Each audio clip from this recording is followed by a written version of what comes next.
Hello বন্ধুরা, আপনারা সবাই ভালো আছেন। আমি মামা পৃথিবীর পক্ষ থেকে আপনাদেরকে স্বাগতম জানাচ্ছি। আজকে আপনাদের মাঝে দুটি প্রোডাক্ট নিয়ে কথা বলবো। এই দুটি প্রোডাক্ট খেলে আপনাদের কী সমস্যার সমাধান হবে সেই বিষয়ে কথা বলবো। আপনারা মনোযোগ সহকারে আমার পুরানো ভিডিও দেখার জন্য অনুরোধ রইল।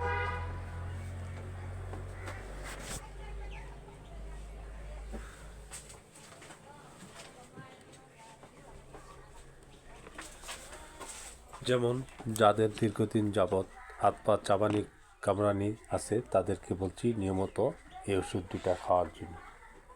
এই ওষুধটা খাওয়ার নিয়ম হলো রেনোভিটটা সকালে একটা, রাত্রে একটা, আর ক্যালবুট দিয়ে হলো প্রতিদিন দুপুর একটা।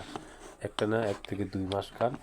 আপনার মাজা, কোমরে ব্যথা ও চাবানি কামড়ানি জ্বলুনি এই ধরনের সমস্যা যারা দীর্ঘদিন যাবৎ ভুগছেন তাদেরকে বলছি আপনারা এই ওষুধটি খেয়ে দেখতে পারেন। আশা করি ভালো হবে। 100-100 বন্ধুরা, আজকে এই বিষয়ে কথা বললাম। যদি আমার ভিডিওটা দেখে আপনাদের ভালো লাগে আমার চ্যানেলটি সাবস্ক্রাইব, লাইক, শেয়ার করার জন্য অনুরোধ রইল।